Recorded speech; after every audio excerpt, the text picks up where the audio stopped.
What you are looking at right now is a painting by one of Poland's most famous artists, Jan Matejko. It was painted in the late 19th century, hangs in the royal castle in Warsaw, and it depicts one of the most significant events in Central European history, the adoption of the 3rd of May Constitution in 1791. We see the deputies of the parliament, known as the Sejm, making their way from the royal castle to St. John's Archcathedral. The mood is clearly festive, and we see an enthusiastic crowd of Warsawians cheering for the politicians. In the centre of the painting we see the Marshal of the Sejm, Stanisław Małachowski, being carried while he triumphantly holds up the text of the constitution. At the very front of the procession we see the Polish king, Stanisław August Poniatowski, who is entering the church where he will be swearing his oath of loyalty to the constitution. As you can easily tell, Matejko allowed himself to take a lot of artistic liberties, and while the procession was an actual historical event, it would certainly not have looked like this. Some of the people depicted were either not present or had long been dead, for example. Instead, the artist's goal was to create a synthesis of the last few years of the Polish-Lithuanian Commonwealth, and to capture this special moment. The 3rd of May Constitution was a huge milestone in Polish political history, and it is considered to be the second oldest modern constitution, right after that of the United States. It contained several elements of European Enlightenment and paid attention to civil liberties. It proclaimed Poland a constitutional monarchy with a fixed line of succession. Many of the harmful privileges that the Polish nobility, the Szlachta, had possessed were abolished, which meant that the Commonwealth was finally freed from its political deadlock that had hamstrung it for almost a century. No longer could a single deputy in the parliament abuse his veto rights and therefore undo all legislation that the Sejm had adopted. The way for a reformed and powerful Polish-Lithuanian state was paved. But things were going to turn out very differently. The constitution was only in effect for 19 months before the Grodno Sejm in November 1793 annulled it. Simultaneously, the Sejm also ratified the Second Polish Partition, in which Russia and Prussia reduced Poland-Lithuania to a stunted buffer state. How could this happen? Why did Poland's neighbours react so harshly to the adoption of the constitution, and what role did reactionary Polish nobles play in this? Why couldn't the Constitution of 1791 prevail? Over the course of this episode, I will try to answer all of these questions and many more. But let's start at the very beginning. It is September 1773, and the Polish king had just signed the partition treaties with Prussia, Russia and Austria. He had no choice in this matter, because the partitioning powers had worked together to make sure that the delegates of the partition Sejm were going to agree to their land grab in the previous year, either by bribing or intimidating them. Even one of the Sejm marshals was on a Russian payroll. This was the culmination of 5 years of political instability and civil war in Poland. In 1768, the Polish-Lithuanian Commonwealth had effectively become a Russian protectorate and signed away its independence.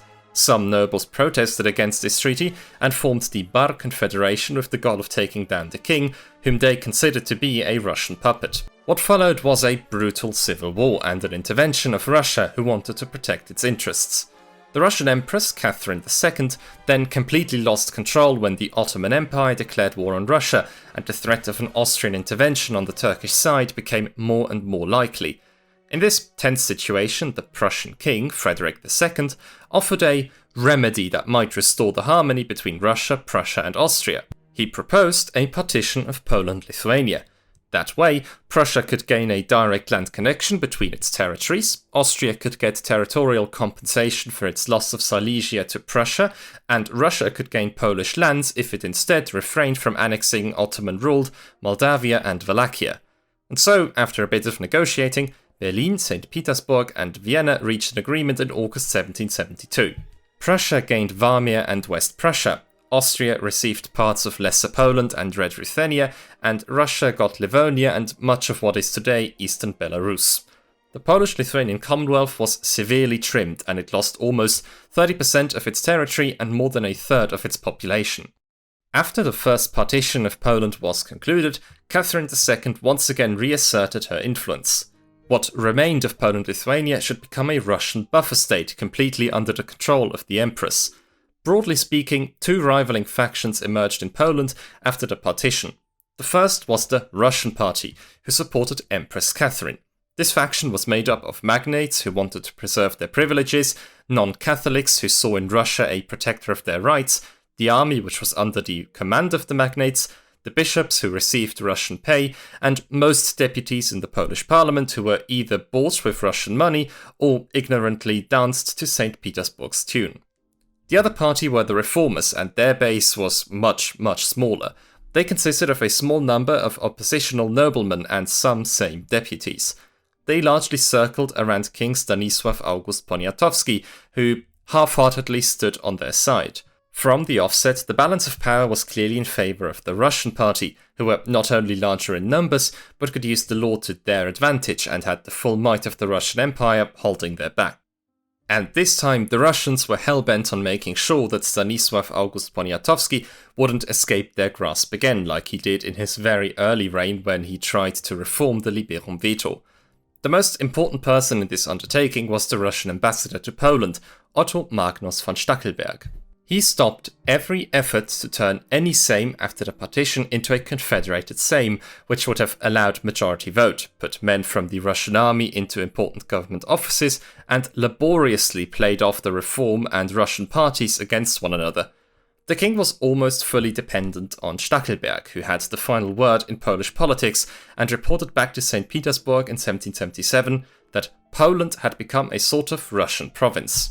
After several failed pleas to the Russian Empress to have Stackelberg removed, Stanisław August had no choice but to accept that he wasn't in charge, and that only collaboration with Russia would ensure Poland-Lithuania's survival. Because of its sheer dominance, the Russian party allowed some small political reforms to happen in the 1770s, given that they wouldn't endanger the protectorate. In 1773, for example, the Commission for National Education was established, which is considered to be Europe's first ministry for education, and quickly reformed the outdated Polish school system. The curriculum, which it created for secondary schools, aimed for a modern, enlightened education and focused on foreign languages, geography, the natural sciences, literature, and history. In 1775, a permanent council, an executive body with 5 departments, was established. This greatly increased the efficiency of the government and laid the foundations for a modern administrative system. But ultimately, the reform program proved to be very limited. In 1776, the former Chancellor, Adam Zamoyski, had been commissioned by the Sejm to draft a new code of laws. The so-called Zamoyski Code reformed the relationship between the landowners and the serfs and strengthened royal power. This went too far for most nobles who wanted to preserve their ancient privileges and prevent an increase in royal authority. And so, in 1780, the Sejm, with the backing of Russia, blocked the code altogether. The king and the reformers realized that if anything major were to change in the Polish-Lithuanian Commonwealth, the foreign situation would have to play in their favour, and indeed conflicts quickly began to grow among the partitioning powers. In 1779, Frederick II praised his idea of the Polish partition as one of the best examples of conflict-free crisis management, as it prevented a widespread European conflict at the very last moment.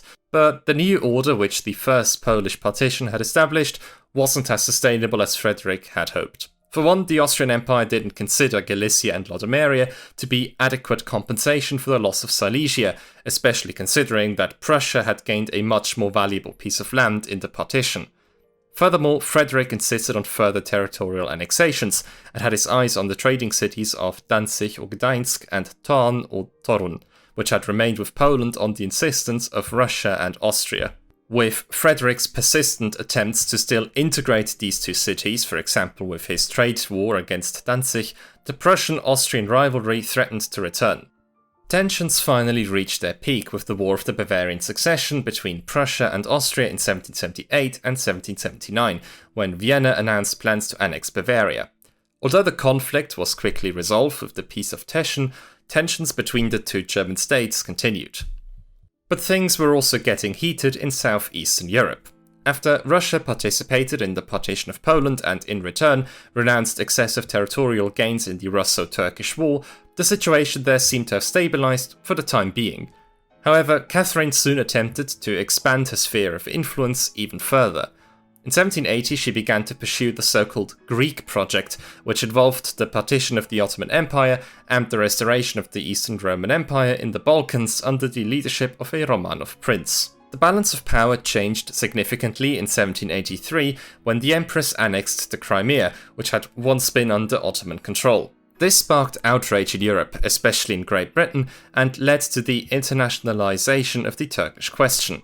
In August 1787, the Ottoman Empire declared war on the Russian Empire in the hope of regaining its territories in the Black Sea.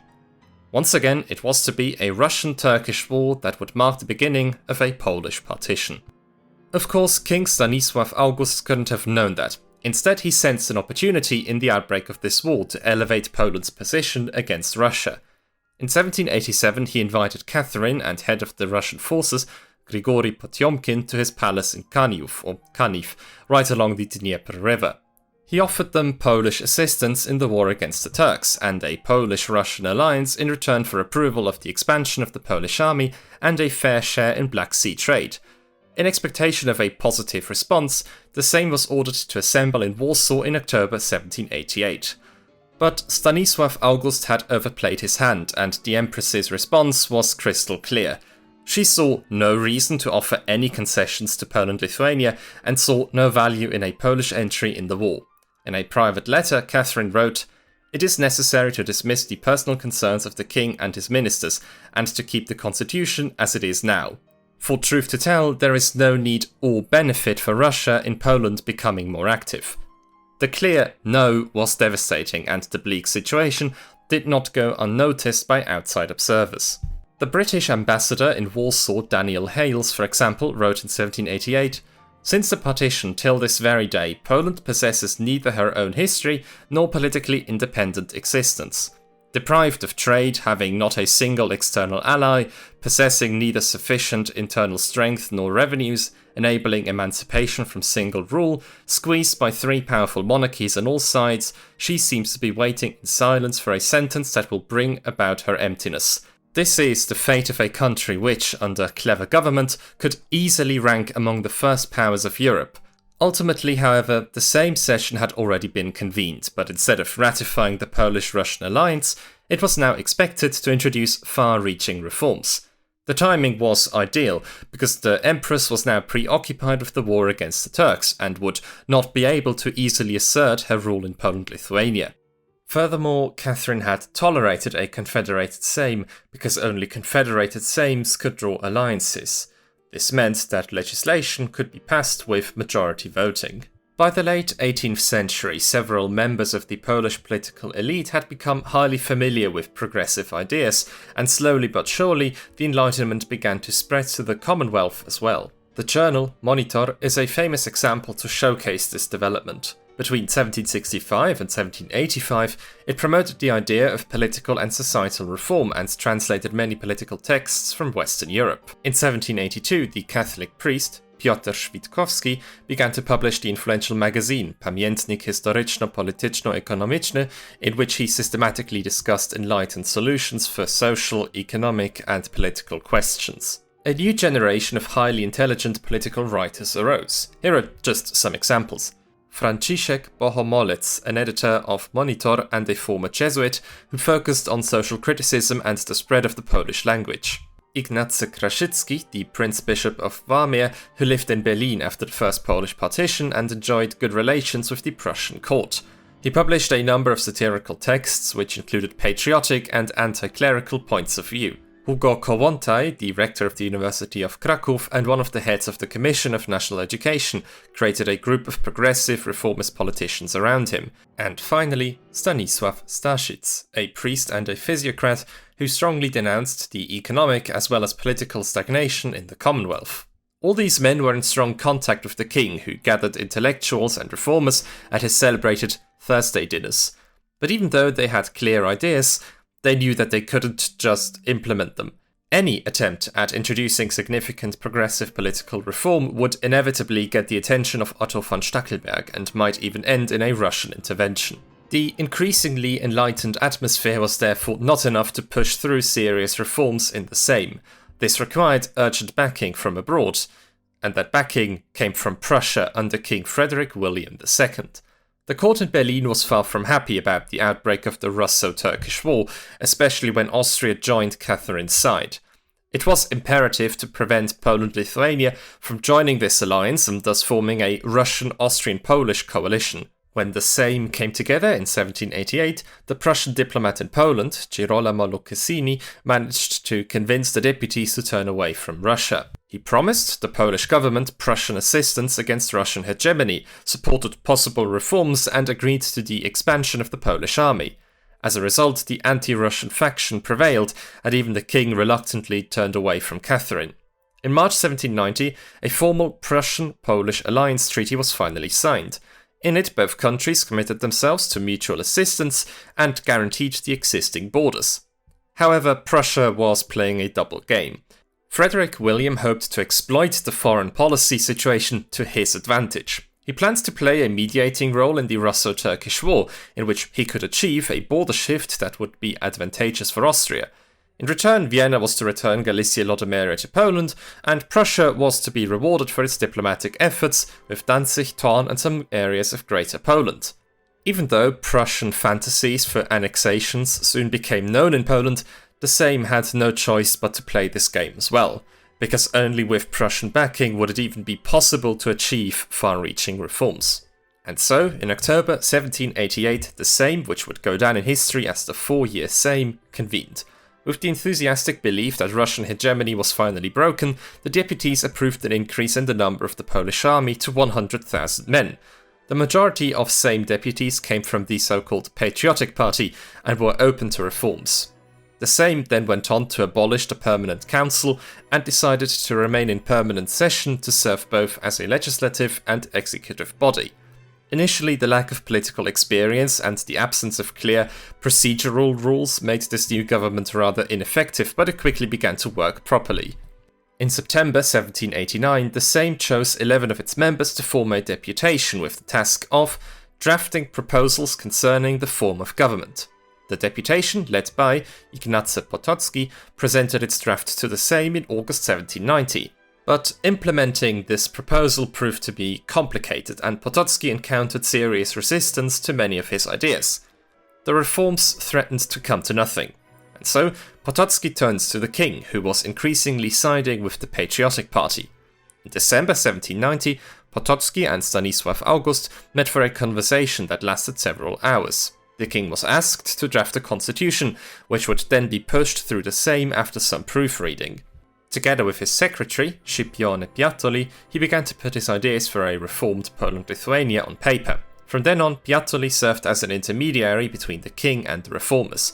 He exchanged ideas with Potocki and probably also with Sejm Marshal Stanisław Małachowski and his confidant Hugo Kołłątaj.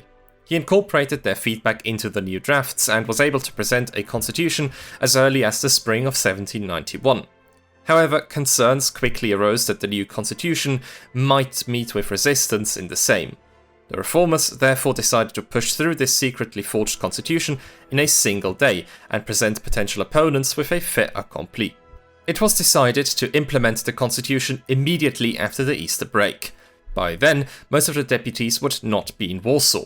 Those who were certain to support the constitution were urged to attend the Sejm session. On the 3rd of May, the deputies gathered at the royal castle in Warsaw, the constitution was read out, and after a 7-hour discussion, it was enacted. This was followed by the procession to St. John's Cathedral, which we discussed at the beginning of this video. After a century of political stagnation, the 3rd of May constitution was a giant leap in the right direction. Poland-Lithuania was turned into a hereditary monarchy, and the practice of royal elections, which had often been sources of severe corruption and had given the foreign powers an easy way to exert influence, was abolished. And so were other harmful noble privileges, like the liberum veto and the right to form confederations. The government was reformed, and the executive was now made up of the king, the primate and 5 ministers. The separation of powers was introduced. The burghers in the towns were now equal to the nobles and enjoyed the right to vote. The peasants now enjoyed the protection of the law and were no longer subjugated to complete arbitrariness.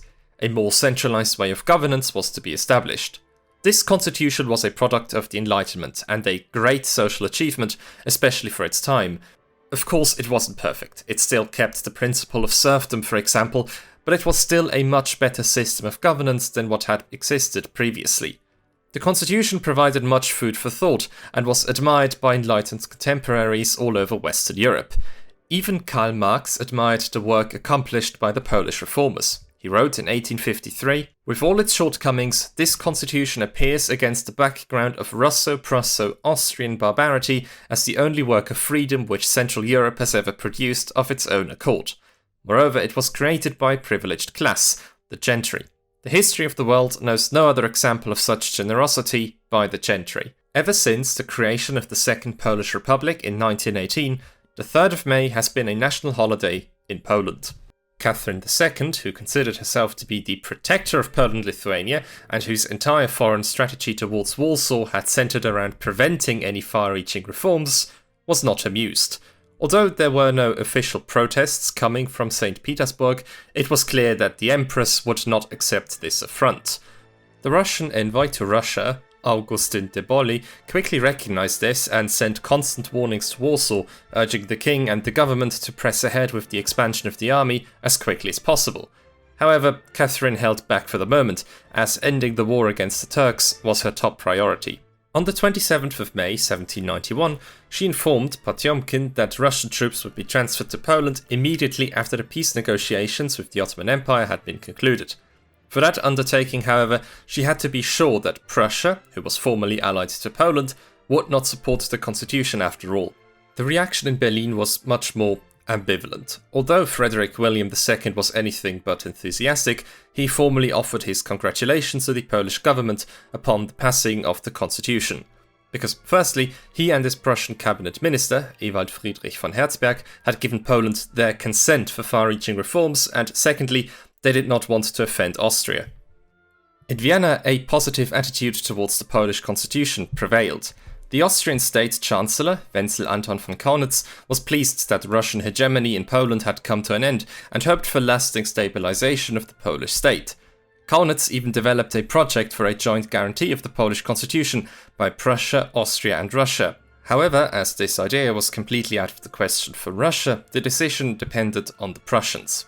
The negotiations were interrupted by the outbreak of the First Coalition War in April 1792, as revolutionary France suddenly threatened the borders of the Holy Roman Empire. Austria urgently needed Prussian assistance, and the focus of the freshly crowned Emperor Francis II was now entirely on France. For Catherine, the new situation was ideal. She had ended the war against the Ottomans in January of that year, and could now finally devote herself to Poland. Catherine now set about persuading Frederick William to renounce his alliance with Poland, with success. In March 1792, the Prussian king wrote, "Russia is not far from the idea of a new partition. That would certainly be the most effective means of limiting the power of a Polish king, whether hereditary or elective. If it were possible to find adequate compensation for Prussia, so that Prussia would receive the entire left bank of the Vistula, and this wide border, which is now difficult to defend, would then be well-rounded. That is my opinion on the Polish question." By tempting him with territorial expansion, Catherine managed to persuade the Prussian king to abandon his alliance with Poland. Austrian resistance was quickly eliminated. The young emperor, Francis II, was put under pressure as Prussia made Vienna's consent to a further partition of Poland a key condition for its continued participation in the First Coalition War. State Chancellor Kaunitz protested in vain against this foreign policy shift and submitted his resignation. When exactly Catherine first began to consider a second Polish partition is uncertain. What is certain is that the decision was based on a long process of reflection on the part of the Empress. The outbreak of the French Revolution caused her great concern, and she believed that the progressive Polish constitution could be a first step towards a revolutionary movement in Poland-Lithuania. In addition, Catherine probably realized that her protectorate project in Poland had now finally failed, and that the annexation of valuable territories was perhaps the best strategy to halt the alleged spread of Jacobinism. In any case, by the time Russia finally invaded Poland-Lithuania, the decision to partition the country had long since been made. The constitution lasted barely more than a year, but by the winter of 1791, a conspiracy was already brewing among nobles who were suspicious of the 3rd of May constitution. These included Stanisław Szczęsny-Potocki, the former voivode of Ruthenia, the two now unemployed hetmans, Franciszek Kwasery Branicki and Seweryn Przewózki, and the brothers Szymon and Józef Kosakowski. They all received funds from Russia and spent the winter in St. Petersburg to discuss their plans with Catherine. On the 27th of April 1792, the text of the Confederation was finally drafted, calling for the overthrow of the Sejm and the Polish constitution. The men then travelled to Targowica, a small town in present-day central Ukraine, to officially proclaim the Confederation on the 14th of May. Just 4 days later, the Russian army rushed to the aid of the Targowica-Confederation and invaded Poland-Lithuania. A total of around 100,000 Russian soldiers crossed the border. Against this superior force of experienced and well-trained soldiers, the Polish army, which was almost half the size and had not seen any real combat for decades, did not stand a chance. The Polish and Lithuanian troops were pushed back to Warsaw within a few weeks. Frederick William made it clear from Prussia that he would not fulfill his duty to provide assistance. He stated that the constitution had gone too far, had not been agreed to by Prussia, and was a clear provocation to Russia. Austria also made it clear that it would not intervene. The Sejm panicked and transferred all decision-making power over the army to King Stanisław August and adjourned indefinitely. In doing so, it shirked its responsibility and passed the buck to the king, who now had to find a way out of this impossible situation.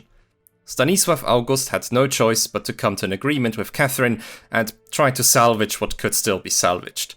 At the end of July, Poland-Lithuania requested an unconditional ceasefire, and in late July, the king reluctantly joined the Targowica-Confederation. The leaders of the reform movement, Hugo Kołłątaj, Ignacy Potocki and Stanisław Małachowski, took to their heels and fled to Saxony. The Targowica-Confederation was then established as a regime, and Catherine was once again the ruler of Poland-Lithuania. But the Targowica regime proved to be unsustainable. It met with very little support among the Polish nobility, and internal tensions soon arose. The Empress's authority was not absolute. Soon, numerous secret societies and conspiracies formed cities such as Poznań, Kraków, and Warsaw, rebelling against the Russian occupation and campaigning for the preservation of the constitution.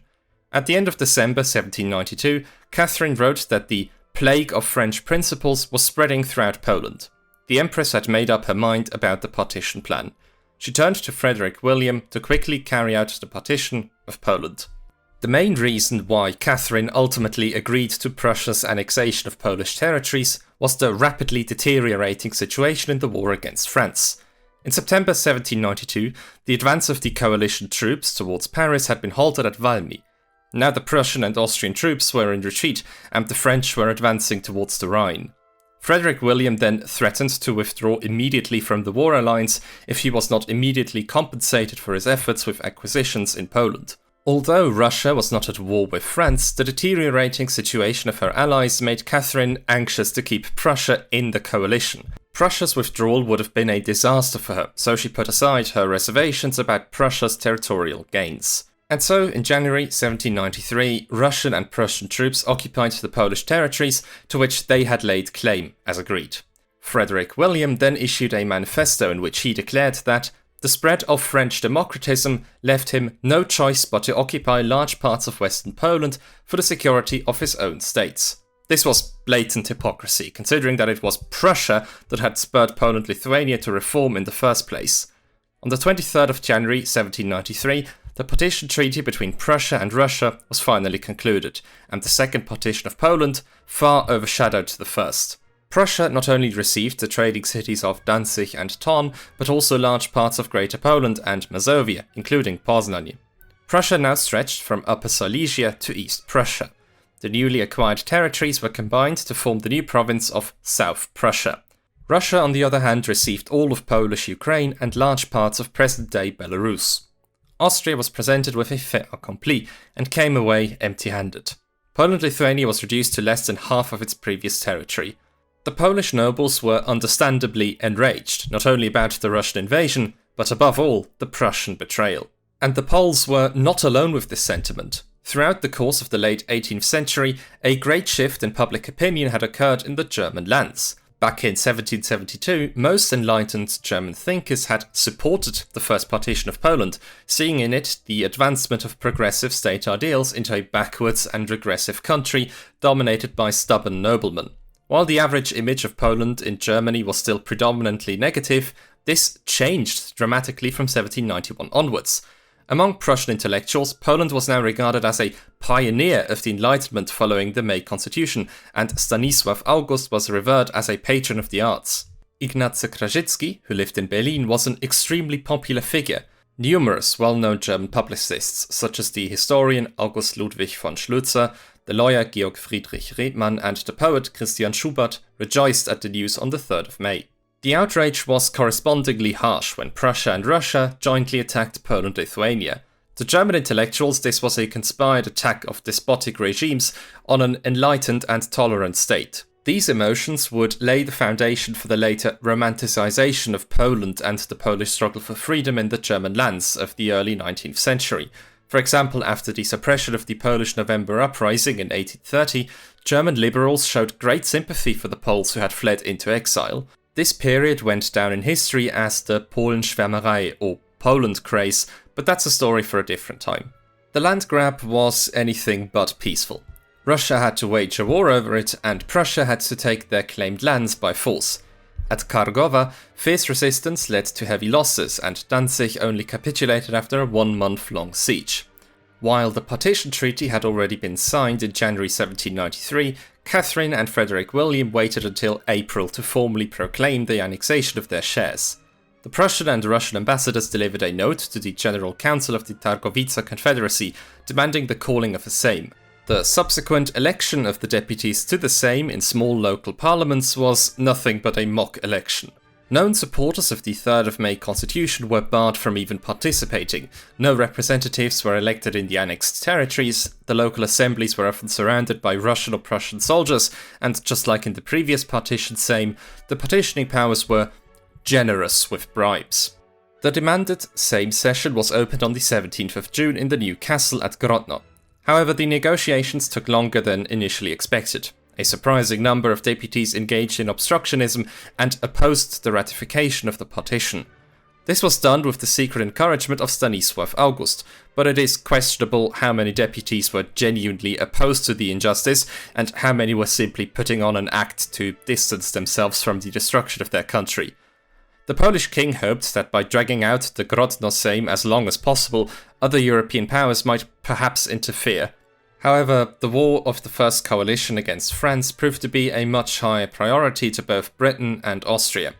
When progress was too slow for his liking, the Russian ambassador, Jakob von Sivas, resorted to more drastic measures. He intimidated oppositional deputies, either with confiscations, house arrest, or by allowing Russian soldiers into the debating chamber. Although the king protested, his resistance was only limited. After Sivas threatened to confiscate his income or not to cover Poland's massive debts, Stanisław August relented. On the 17th of August 1793, the Sejm finally ratified Russia's land grab and thus the loss of 250,000 square kilometers and 3 million inhabitants. The partition treaty with Prussia dragged on for a while, but here too force was used to help matters along. Russian troops surrounded the new castle, and 4 of the most rebellious opposition members were expelled from Grodno. The Sejm then went on to strike, and the remaining deputies refused to say another word on the 22nd of September. They maintained their demonstrative silence on the next day as well, so that the Sejm Marshal, Stanisław Kostka-Bielinski, who was paid by Russia, announced that silence meant consent. 3 times, Bielinski asked for the Sejm's consent to give a delegation to Prussia the necessary power. 3 times, there was silence. And so, on the 25th of September, the delegation signed the partition treaty with Prussia. It was Frederick William's birthday, and he received almost 60,000 square kilometers of land with over 1 million inhabitants. The Grodno Sejm lasted until October 1793 and would be the very last Sejm of the Polish-Lithuanian Commonwealth. It not only ratified the Second Polish Partition, but it also completely annulled nearly all political progress that had been achieved the past 5 years. The 3rd of May constitution was formally abolished, and the old system of the Golden Freedom, in which the Szlachta enjoyed vast privileges, was restored. The protectorate relationship under the rule of St. Petersburg was also restored, and Russian garrisons were stationed throughout the remaining Commonwealth. Not only had Poland been reduced to a withered remnant of a state, it also lost its sovereignty once again. But that was not the end of the story. The second partition mobilized numerous resistance forces among the entire Polish-Lithuanian population. Anti-Russian opposition grew rapidly, culminating in the Kościuszko uprising of 1794. This uprising offered months of fierce resistance to the Prussian and Russian troops, but was ultimately crushed. The immediate consequence of this was the complete partition of the Polish state. But how the Kościuszko uprising broke out, how it unfolded, and how it led to the Third Partition of Poland will be examined in the next episode. I'll see you then. Alright, dankeschön for watching until the end. As you might think, making these videos is very difficult and time consuming, so if you want to make sure that I make more of them, please consider supporting me on Patreon. In exchange, you'll get access to a Patreon exclusive Discord server and, depending on your tier, a number of other sweet benefits. In any case, I want to thank my invaluable supporters, without whom this wouldn't even be possible. Marius Gerling, Leader Titan, Der dicke Flipper, Ich liebe Emden und Groningen, Maurice Lopez, Lucy Tara I, Rabienka Horacka, A Cup of Tea, Tristan Kriegsmann, Ryan Layton, Celestia, the Grand Duke of Sealand, Luca Drole, Vidve, Sudarizer, Lyle Furphy, Yin, Big Dave, Folling, and Turd Ham Bone. Have a very nice day, and see you next time.